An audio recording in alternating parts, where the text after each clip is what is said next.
That is a shot of the protest that has occurred on the steps of the United States Supreme Court tonight after the president has announced that his nominee for the United States Supreme Court is Federal Circuit Court of Appeals Judge Brett Kavanaugh. Joining us now, Senator Elizabeth Warren, Democrat from Massachusetts. Senator Warren, thank you very much for joining us tonight. I really appreciate it.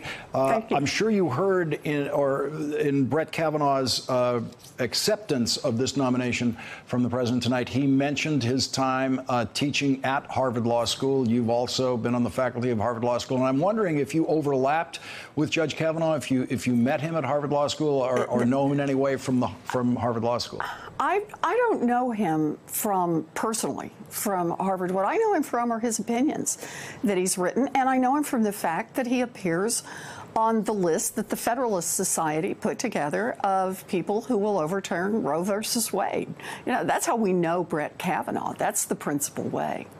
And I just want to go to something right away that Ron Klain mentioned in our last segment, and that is Judge Kavanaugh's view of the Consumer Financial Protection Bureau. What do you think it would mean to the future of the Bureau if he becomes a Supreme Court justice? Well, look, he's already said he thinks it's unconstitutional because it has a single director rather than multiple directors, which it's not the only agency that has a single director. In fact, the Environmental Protection Agency is another one that has a single director. And we have it, the Office of the Comptroller of the Currency, you know, throughout government. Here's what troubles me about it, though. So I look at it this way. Donald Trump had a list of people that had been pre-screened by the Federalist Society, and so he knew that everyone on that list was committed to overturn Roe versus Wade because that's the standard they use. He knows that everyone on that list is committed to overturning health care rights for tens of millions of Americans. So the question then becomes, how do you pick under those circumstances? And Donald Trump picks the nominee, picks the person who says, you know, it would be a total disaster for the United States of America if it turned out that the President of the United States got indicted. Now, the reason this is so important is look at what he did with the Consumer Agency. Look at what he did with the Environmental Protection Agency. He didn't limit himself to just saying, hey, listen, let's stick with what's constitutional, strict reading of the Constitution. I'm going to defer to let Congress decide what it wants to do, carry out the rules. Instead, he thought it was better to substitute his own judgment, and he wants to put his own judgment forward for these agencies, how he thinks things would work better. He's a political animal. He has been for a big part of the formative years of his career. And so he thinks of this, I think, as, wow, we need to make sure that the United States of America stays safe by protecting the president from what? From investigation, from indictment, from prosecution. That's what troubles me about the whole picture here. Donald Trump has got the trifecta. He's got someone who will be committed to overturn Roe versus Wade, someone who will be committed to rolling back health care for millions of Americans, and someone who it looks pretty likely will help Donald Trump if he gets into serious criminal trouble. Senator, does it give you any comfort that in Judge Kavanaugh's writing in 2009, when he was saying that indicting and prosecuting a president would be bad for the country, that he kept saying repeatedly throughout the article that only you in Congress can prevent that only Congress can pass a bill to basically defer any prosecutions of the president until after the president leaves office? You know, the part that worries me most is he keeps talking about what a disaster it would be for the country. And ultimately, the Supreme Court is going to have to make law in areas where we don't have precedent. And in other opinions, Judge Kavanaugh has already made clear he's willing to put his own judgment in and to put his judgment on the line. And if he thinks that it would be a disaster for Donald Trump to be indicted, he looks like somebody who could very much be on Trump's side. And what's so worrisome about all of this is he very well could be the deciding vote in whether or not a criminal prosecution against the president goes forward. Look, I get it. We're looking ahead, but this is a president right now who hears the hoofbeats of an investigation that is bearing down on him. The Mueller investigation has been going forward. It has already produced multiple indictments, multiple guilty pleas, and all of the threads keep tying back to Donald Trump himself. And that's a real problem. And Donald Trump is nothing if not a man who protects, first and foremost, Donald Trump. Would you suggest to Democrats or opponents of the nomination that the place to go to work is in Maine and Alaska to try to get the votes of your Republican colleagues there, the only two Republican senators who are pro-choice? Look, the way I see this is nobody makes it to the Supreme Court without a majority in the United States Senate. And I think people all across this country need to raise their voices. Always keep in mind on this, we didn't have the votes to protect the Affordable Care Act. We didn't have them. I remember the day after Donald Trump was sworn in, thinking about the fact that now the Republicans control the House, control the Senate, control the White House. They could roll back Obamacare next week, and I really feared they would do it. But people across this country raised their voices, and it got bigger and it got louder and bigger and louder. And it was Democrats, it was Republicans, it was independents. People made their voices heard. And ultimately, when they did that, we got enough Republicans to cross the aisle and to save health care for tens of millions of Americans. You know, that is the remarkable part about a democracy. We raise our voices. We can all still be heard in Washington. And for me, that's what this is about right now, raising our voices. All of us. We need to speak up like we've never spoken up before. This is the time. I'm sure there will be questions in the Judiciary Committee, especially from Democrats, about the rights of children who are being held Yes. at the southern border, some of whom you were able to visit when you went down there. Judge Kavanaugh has already ruled in that arena. Last fall, NBC News reports that Judge Kavanaugh wrote a decision siding with the Trump administration lawyers to block a migrant teenager in Texas from being released from custody to receive an abortion. He tried to prevent that. He was overruled by his own colleagues on the Circuit Court of Appeals, and then he complained that his colleagues were creating a right to what he called abortion on demand for girls in that situation. Yeah. You know, I was just down there 2 weeks ago yesterday, down on the border.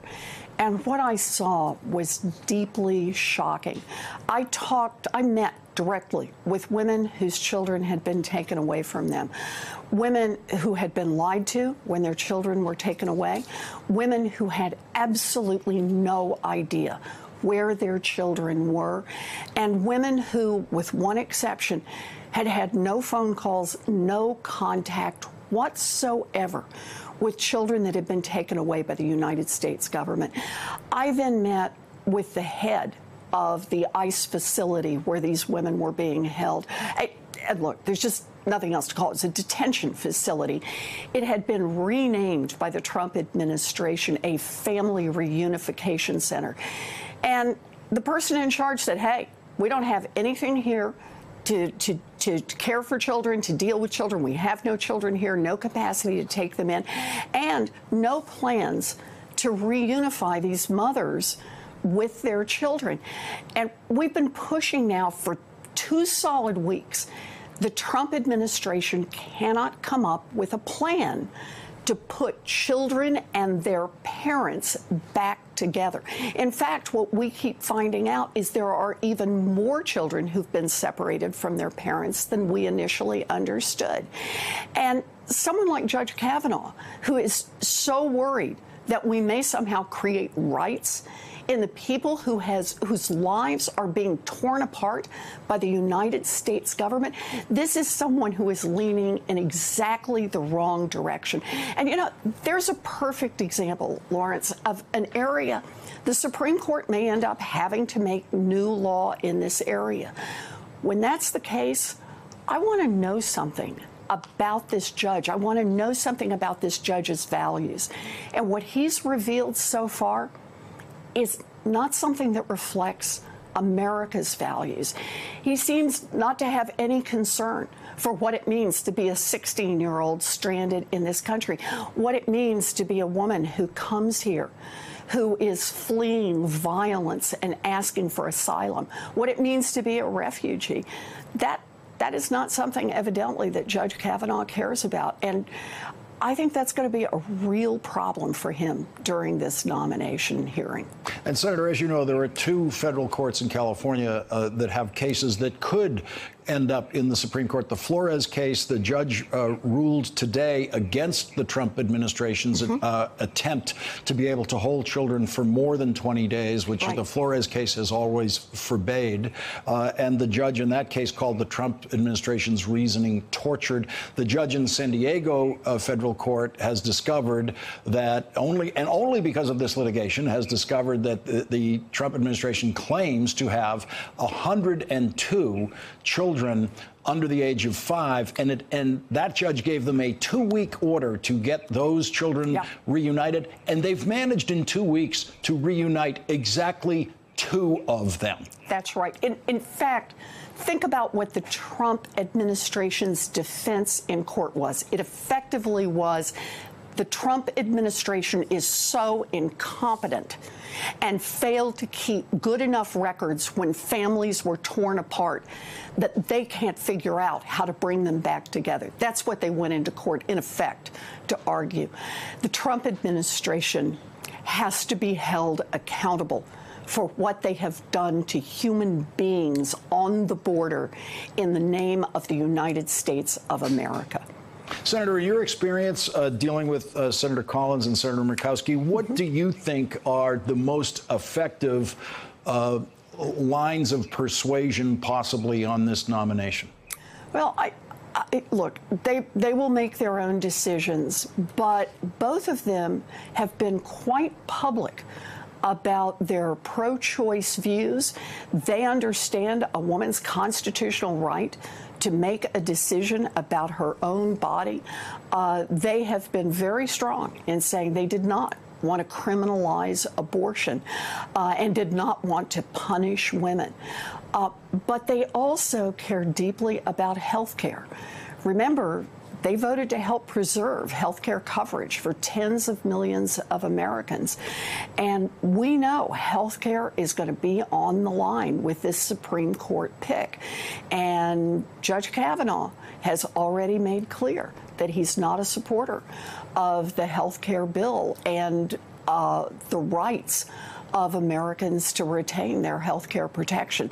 So I think those are two issues that are going to be powerfully important to Senator Collins, to Senator Murkowski, but I'm just going to be blunt. I think they should be important to every senator. I don't think they should be about just the focus on 2. I think every single senator has a responsibility as they prepare to vote on this nomination to look at the question of what it will mean for a woman's constitutional right to choose, what it will mean for health care for tens of millions of Americans, what it will mean for having a justice who has already indicated that he's concerned about whether or not a sitting president has indictments outstanding against him, whether or not we're going to be able to protect environmental laws. The list is a long list, but right there at the top of it is going to be a real decider for a whole lot of people in the United States Senate. Senator Elizabeth Warren, thank you very much for joining us on this important night. We really appreciate it. Thank you. Thanks for checking out our YouTube channel. Subscribe by clicking on the button below for more from The Last Word and the rest of MSNBC.